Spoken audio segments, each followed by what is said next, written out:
What's going on, everyone? Welcome back to Here We Golf. My name is Dan. I am flying solo today. Jay's earned himself a well-earned rest. Decided to go over to Greece for a week on holiday with the family. So good luck to him and good luck to me, because I'm a little bit nervous doing this all by myself. But buckle up. We've got a decent week of golf to recap, and the DP World Tour is back this week. So plenty to look forward to as well. Live at 8 p.m. British Summer Time on YouTube and on TikTok. This is our weekly golf podcast, and yeah, so we've just come off the back of the CJ Byron Nelson on the PGA Tour. Have a little look back at that. PGA Tour then goes to a signature event next week at the Truist Championship. We've got the Turkish Airlines Open on the DP World Tour, and we'll also have a little look at LIV Golf as well, and what happened there this week on the LIV Golf Tour. Before we get into that though, if I may, I'll just want to plug our affiliation with ShotScope. So Here We Golf are ShotScope ambassadors. ShotScope have got an incredible technology in terms of GPS devices and rangefinders, and you'll see them all over the place being advertised by professionals and famous people as well. And we're very fortunate that they've given us the opportunity to be ambassadors also. You'll see on screen there, for example, you've got the Pro ZR rangefinder. We've also got the V5 watch as well. With ShotScope and Here We Golf working together, we've got a 15% discount off. So if you visit their website, use the link in the description, or just go to shotscope.com and use the promo code Here We Golf. You'll get 15% off everything across the site, including sale items. There's 15% now on top of what is already discounted there. So yeah, really worth having a little look at there if you're into your golf and you want to get your stats. So the devices themselves, they don't just measure sort of front, back and middle of green. You can decide which hazards you want to consider. So whether you've got X amount of yards to carry a bunker, things like that. Brings it all in. If you're using the rangefinder, they're adjusted for wind and slope as well. So really accurate, really effective way of helping you and manage and improve your game. So let's get into it then. We will go over to the PGA Tour, and we've just had this to CJ Byron Nelson. Just an absolutely incredible week if you're Scottie Scheffler, and if you're the rest of the field, well, you've just got to just give him a clap and round of applause. Really, there's not much more you can do. When we previewed this event last week, myself and Jay, we said it was basically a penalty kick for him. He really should be winning in this sort of field. He was streets clear on all the stats, streets clear in world rankings and ability. He's not shown his best self yet this year. He hadn't won. He's coming off the back of the injury over Christmas. But he was always there or thereabouts, ticking over just without really threatening. And this was, if he was going to win, he had to this week really, and he did it absolutely emphatically. He got off to a blistering start with a 61 and a 63 in the first two rounds, which were hit by really bad weather as well. Long delay on Friday due to thunderstorms. And it looked for all the world like it might even get cut down to a three rounder, to be honest, the amount of delay they had there. But they managed to cram it in. Credit to the PGA Tour. Talk a lot about slow play and stuff, but they've managed to squeeze 4 rounds in in less than 3.5 days, really. So yeah, Scottie's 61 63 and then opening 2 rounds. He had a 6-shot lead going into the weekend, so that's the biggest 36-hole margin since Brooks Koepka had it in 2019. And he's gone on to shoot a record equaling 31 under, which joint lowest PGA Tour in history for 72-hole tournament. 31 under par, and he's won comfortably ahead of Van Rooyen in second. And then we had a little further back, 3 shots further back, Sam Stevens, and then Jordan Spieth further shot back in fourth. And then there was a host of players tied at 17 under in a tie for fifth. But yeah, it's all about Scottie this week, really. Just absolutely incredible. And it sets himself up well. We've got a PGA Championship major next week, and he's decided to skip the Truist. So basically, that was his tune-up for the second major of the season, and what a tune up it was. So yeah, I think he's earned the week off this week. It's a signature event going into the Truist, which I'll come on to in a bit. But yeah, Scottie's having a break. Eric Van Rooyen's second place earned him a spot in the Truist this coming week with his position via the Aon next 5, and he's obviously delighted of the exemption, but brutally honest about Scottie not being for catching at all. Sam Stevens gets into the Truist this week as well with his solo third, and then, as I say, the large group of players there tied for 5th, including Sam Burns and Kitayama. So yeah, that's pretty much the Byron Nelson this week. So we'll move on to the Truist, which has come in place of the Wells Fargo. They've signed a 7-year deal, Truist, with the PGA Tour, and it's at Philadelphia Cricket Club's, let's pronounce this right, Wissahickon course in Philadelphia.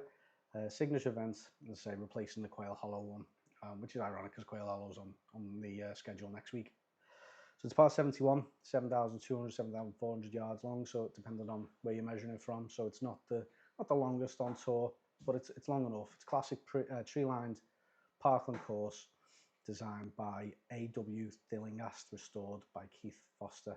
So we've got narrow fairways and small greens, and plenty of elevation changes as well. So it's a good ball strikers course. You want to be accurate off the tee, and you're going to want to be getting dialed into them greens as well. Got the tight driving into these narrow fairways, and the rough's pretty penal from what I've read as well. Greens are pretty contoured, so it looks like a genuine, really good all-round test of golf. So you're going to want someone who's good off the tee, precision in their approach, and then if they're missing them small greens, getting up and down as well, so scrambling. So that's what you'd be looking for if you want someone who's going to come out on top. And I think it's pretty safe shout, really. But your Masters champion, who's back in his first individual event since finally getting over that hurdle, Rory McIlroy, is the one this week. Let me just pull up the entry list, and we'll just scan through that quickly. So Rory's there, heading it up. So if you look there for the official World Golf Rankings column, there's only Scottie missing really of the eligible players. So yeah, it stands to be a quality event, this one. McIlroy, Scheffler, Morikawa, Justin Thomas, Ludwig Åberg, and we go down. Matsuyama, Russell Henley, all in good form. Victor Hovland seems to have found a bit again of late. Could be interesting to see whether he kicks on. He's been battling it over the last 12 months or so. Recent change of caddy could be a momentum changer for him. Maverick McNeely has got himself into the top 10 in the world in recent weeks, and yeah, it goes on. Yeah, top quality field there. But for me, it's just hard to see past the likes of Rory, really. If you're looking for someone, an outside pick, Justin Rose is a player who likes to get himself nowadays. I was watching Full Swing. It was last season's Full Swing, and he said basically he wants to get himself tuned up in time for the majors. He's done everything that there is to do in golf, apart from sort of make his name now in terms of getting majors won. So with the PGA Championship around the corner, good showing at the Masters. It could be one when everyone's going to be looking at these top players in the field. He could be one that goes under the radar a little bit. His all-round game's pretty good at the minute. Alongside the Truist this week, we've got another event, the Myrtle Beach Classic. Is running alongside. It's also a PGA Tour event. That's at the Dunes Golf and Beach Club in Myrtle Beach. A place I've played. I've not played this course, but I've played in Myrtle Beach myself. It's like the mecca of golf in the world. It's an absolutely lovely place. The House of Blues as well. If you're ever in Myrtle Beach, get yourself down to the House of Blues. It's a great night out there. Quality place. But yeah, absolute golfing mecca.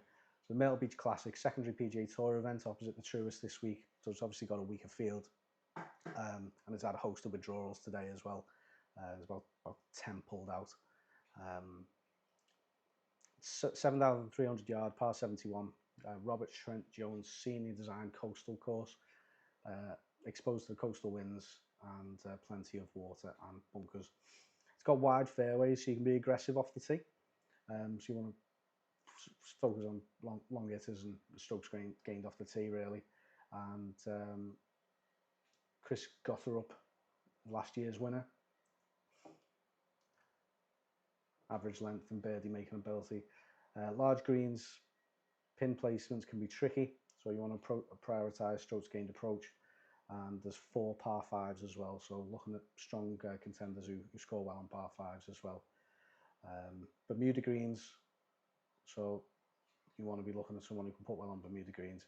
And for course, because this doesn't show up too often, this course, so if you want to look for sort of similar ones, correlate with other similar designs, you've got the Palmetto Championship venue, the Corrales, and players like Garrick Higo and Van Rooyen show decent form there. I think Van Rooyen's got himself into the Truist now, though, hasn't he? So yeah, play like maybe Ben Griffin, who's consistent playing at the moment in this moment in time on the PGA Tour. Sammy Valimaki keeps popping his head up as well of late. A couple of considerations there. Just keep an eye on the weather forecast, especially for Myrtle Beach, with it being sort of coastal. Winds can have a big effect, really, depending on what side of the draw you're on. And yeah, I think that's the PGA Tour sort of previewed, really, for this weekend in a sort of rough nutshell. As I say, I'm on my own, so not a lot to bounce off, really. If anyone wants to throw any questions in, I'll see if I can do my best to cover them off for you. But we will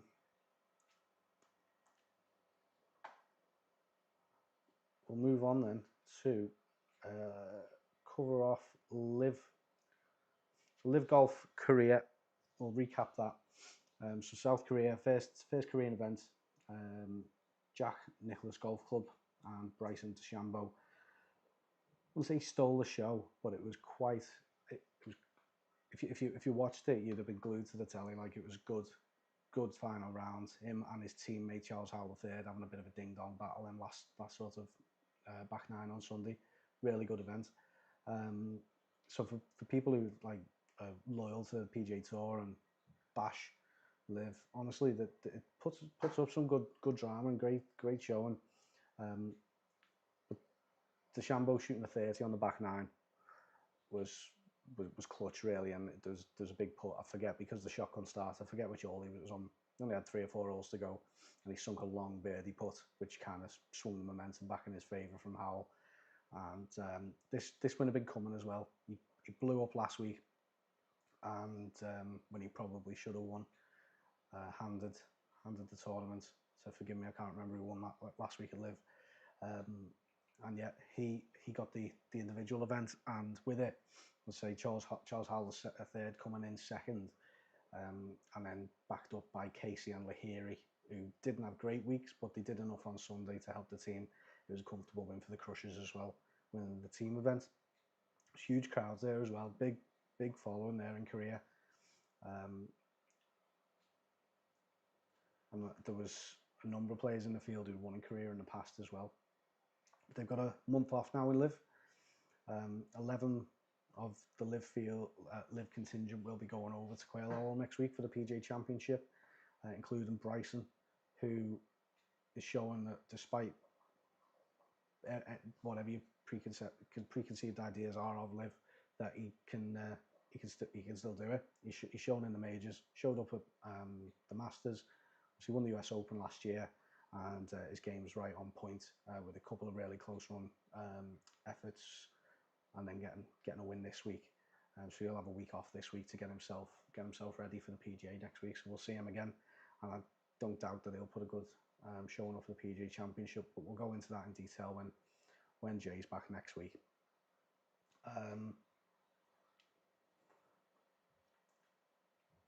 Generally think that's it for LIV.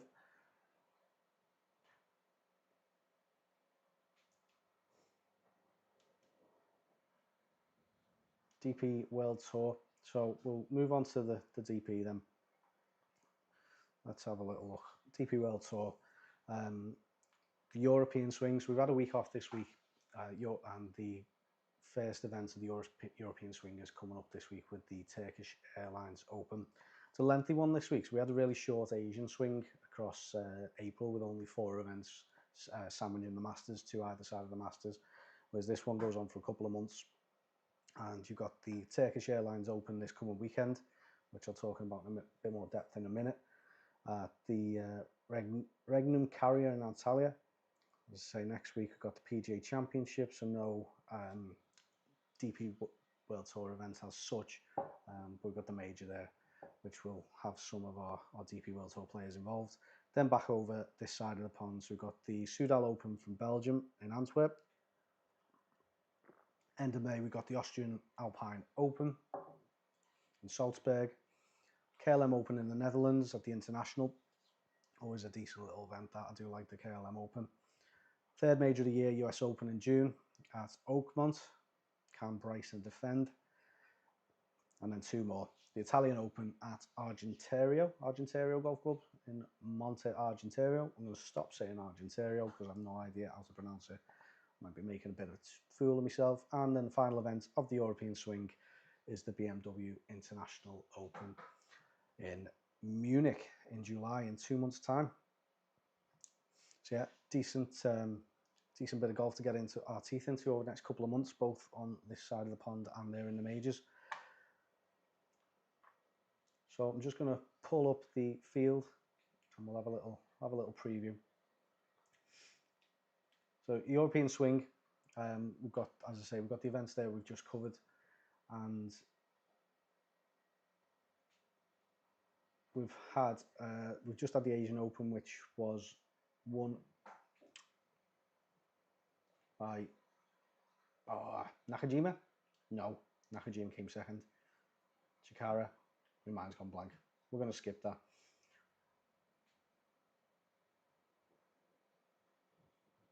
So yeah, Turkish Airlines Open over in Antalya this coming weekend. The Regnum Carya par 72, 7,200 yards, so it's not a long course by any stretch, and it's got wide fairways as well, so we should see some pretty low scoring. Plenty of bunkers and fast greens, so we'll try and protect the course a bit, but yeah, I'm sure we'll see a few people go low. Tree line fairways, water hazards, and the greens are undulating, but yeah, strokes gained off the tee. I think we should have decent weather, minimal rain. Turkey this time of year. If you want to go on holiday over to Turkey, I'd go now before it gets too hot. But yeah, the weather's usually pretty solid over there. So yeah, wide fairways favouring the long hitters. So strokes gained off the tee.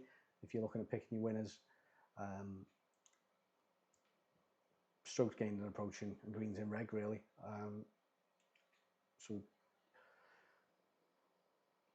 And then obviously with the greens being pretty quick, you probably want someone who's gaining strokes putting. Limited recent course history, so want to sort of, if you're looking into it in that much depth, pick out some players who've got similar form at similar courses on tour, such as the Valderrama or the Max Royal, or at the Emirates Golf Club as well. And then obviously recent form, as always, which is probably the main thing for myself to consider. So players like Nakajima, who stood out in the last few weeks on the Asian swing. You've got Houghton Lee, who's going to be up there as one of the favourites. I think he struggled last week. I think he finished 51st in the end. He looked for all the world like he was going to be threatening, and then dropped off massively on the final day. But prior to that, his form has been pretty consistent, with a tie for 4th and a tie for 9th before that.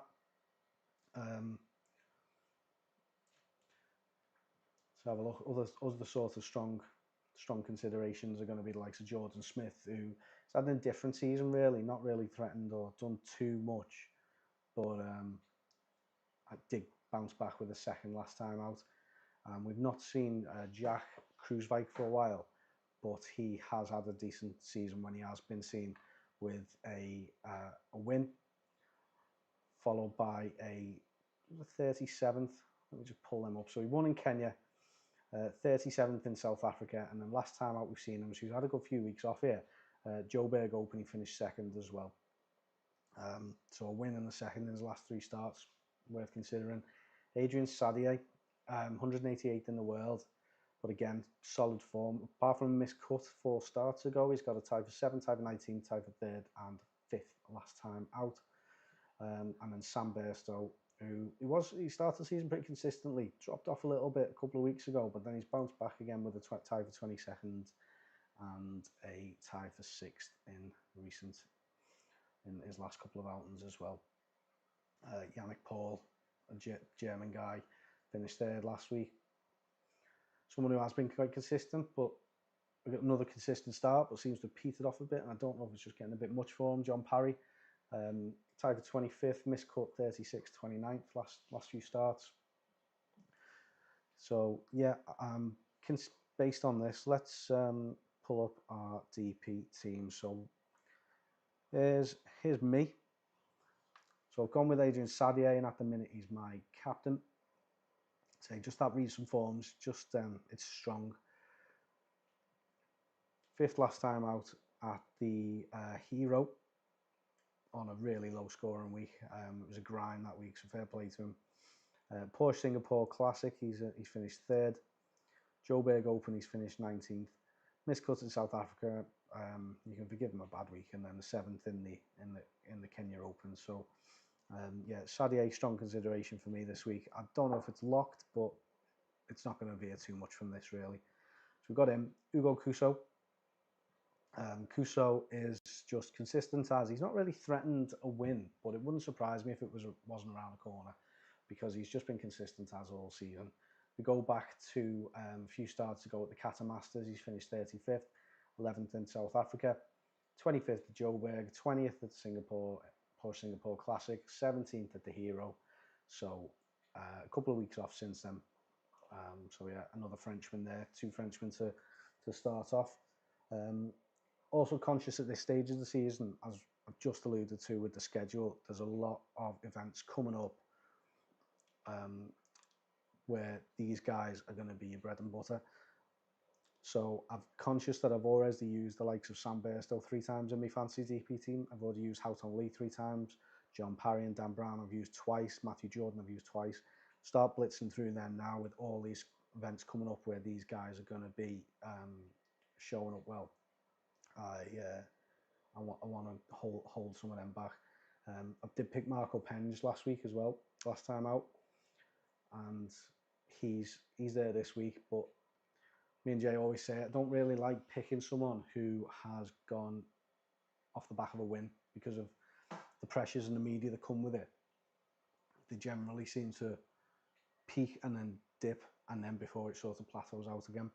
So I'm expecting. I mean, I'd like to see Marco Penge do well, because he's just a great ball striker. He hits it such a long way, and he's just a joy to watch. I love seeing people hit the ball that far, basically, and he's one of them.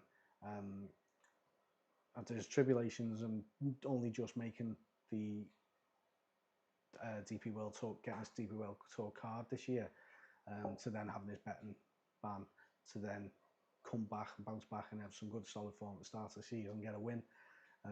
Yeah, he's on an upward trajectory. But for me, he has had a week off, obviously, with no event last week, so that might have dissipated any of that negativity that comes following a win. But yeah, I want to just see that he can do it consistently before considering him. And as I say, if he can do it consistently, he's one to have in your back pocket rather than burning through him now.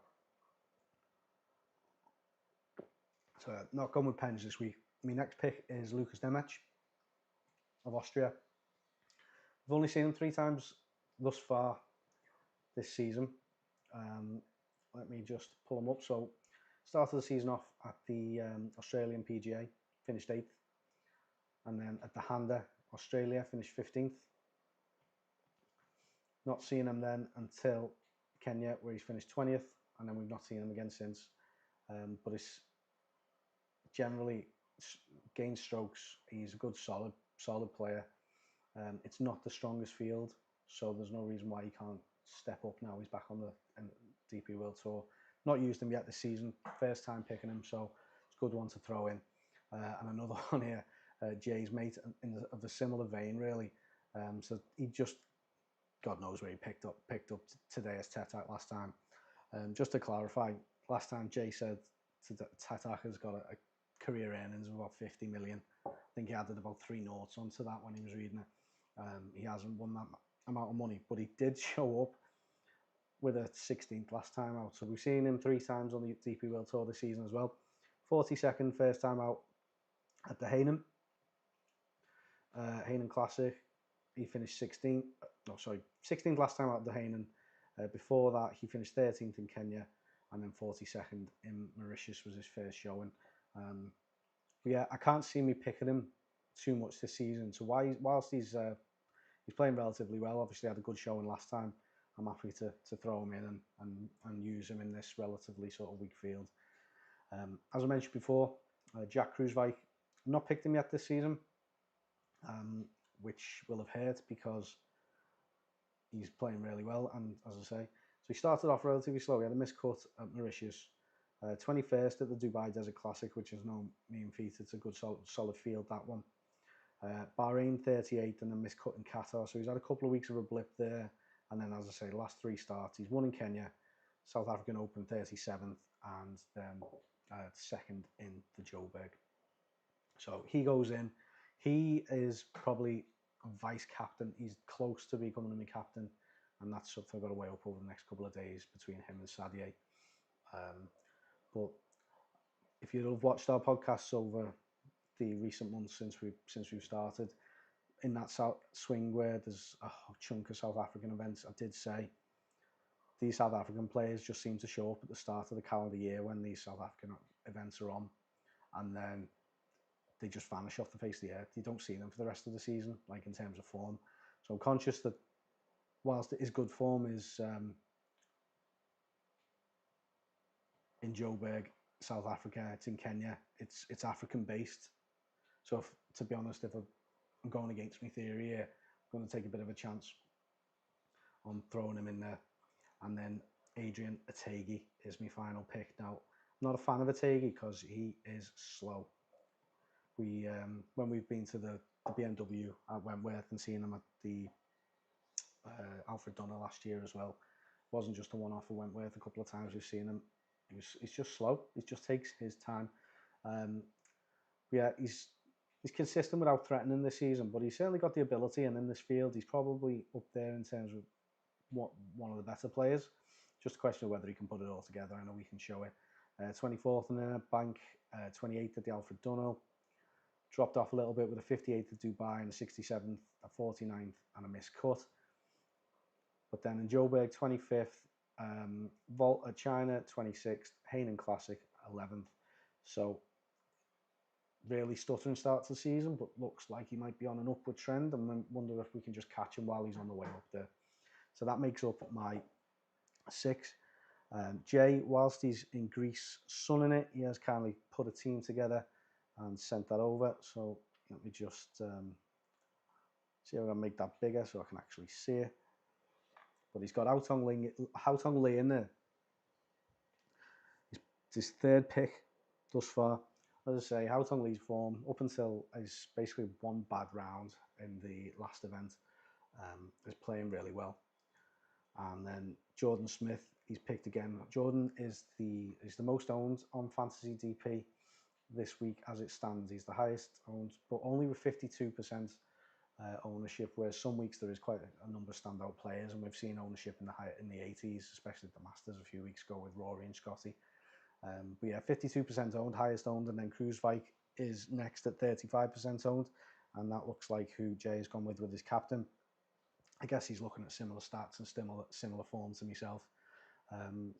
So yeah, I can understand why he's captained him there. Freddie Shot, it's his 4th pick of Freddie Shot.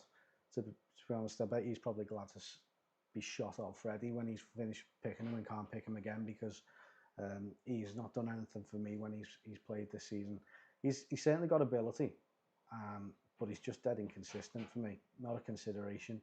I'd probably consider picking him when we get back to the likes of Germany and at the BMW International, where he's in his homeland and probably a bit more comfortable.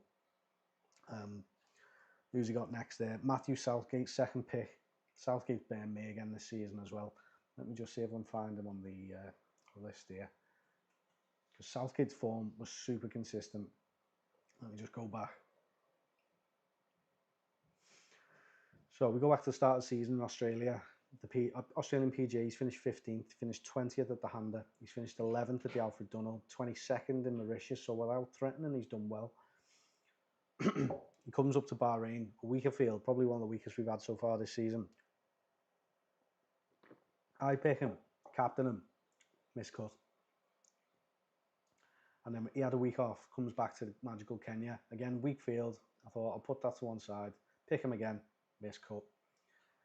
And then he's had a 42nd at the Joburg and then a miscut at the Hainan. So he's had a good start to the season, but he's dropped off massively. So I wouldn't be picking him. Not for me, but good luck to Jay. And then he's gone with Sadie as well for reasons I've discussed already, I imagine.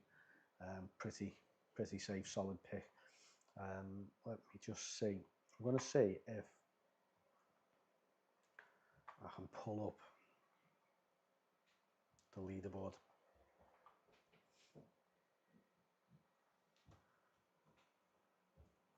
Just give me a sec. I'm going to herewegolf.co.uk. It's our website. We just basically got some customized leaderboards for the Fantasy DP World Tour game. To collate all our podcasts there.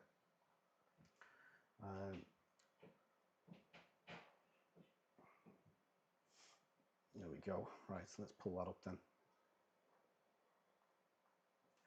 So this is a condensed version, but if you go over there, we've got Fantasy DP World Tour leaderboard, main podcast episodes, Fantasy DP World Tour show, golf and live action. We do intend to start filming a bit of golf and getting some more golf content filmed, and that will go in that section as well as being over on our YouTube channel.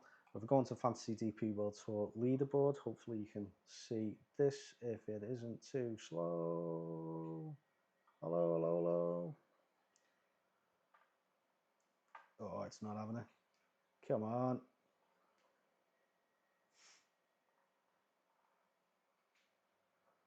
Doesn't like it.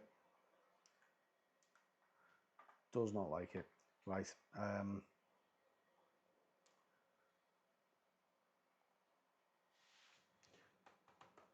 No. We'll have to leave that, unfortunately. Yeah, I think that's the DP World Tour covered off in a nutshell. So we've got Turkish Airlines Open this week. I'll pull it up on this screen and I'll just run through the leaderboard where we're at the minute. Here we Golf Pod on YouTube Mini League. Top 5, Here We Golf Jay. Jay is there at in 5th place. Premier Crew John Wood in 4th. Myself in 3rd. Past captain's picks, Jerry Kelly in 2nd. And Darren Sharp, who is Mr. Penn, is out in front.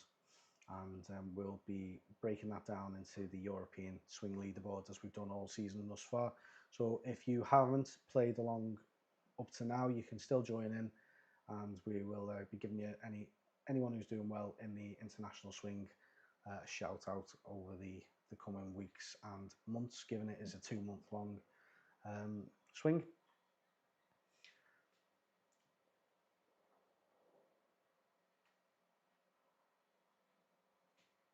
And I think that is pretty much a wrap for this week's Here We Golf podcast. So I've covered off the CJ Cup Byron Nelson on the PGA Tour, and we previewed briefly the Truist Championship signature event with no cut this week.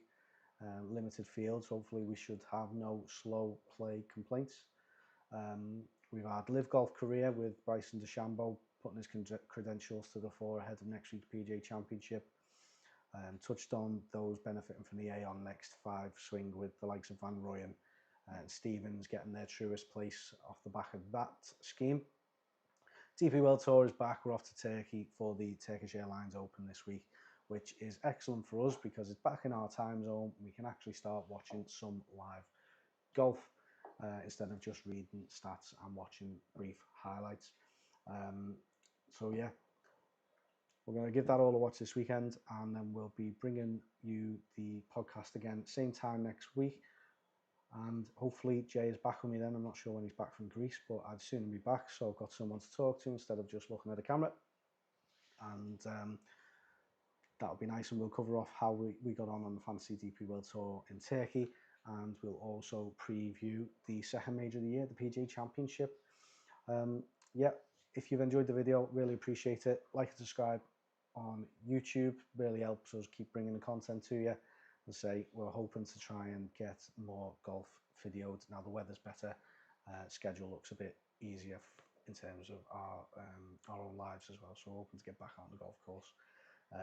And as I mentioned earlier, just one final plug, if you don't mind, to ShotScope, our affiliation with ShotScope there. So as ShotScope ambassadors, they've kindly partnered with us, as well as some leaders in the golf field. You'll see the likes of Wayne Riley promoting it on your stream, on your videos and social media platforms. It's a respectable brand with excellent wearable technology, as well as the rangefinder there. I've just got the Pro ZR, for example. Use Here We Golf as your promo code on their website. You get 15% on top of everything. You know that the couple of the rangefinders are heavily reduced already. Extra 50% off brings the price right down, and you've got yourself there a piece of kit that will massively help you manage your way around the golf course. So please do take a look at that. And yeah, so we've been live there on YouTube, live on TikTok as well. So if you haven't followed us as of yet, please do. We're on all social media at Here We Golf Pod, and then Here We Golf on YouTube as well. Really appreciate you joining in with us, and I will sign off. So until next week, keep swinging, keep dreaming. We'll see you next week on the fairways. My name has been Dan, and this is Here We Golf.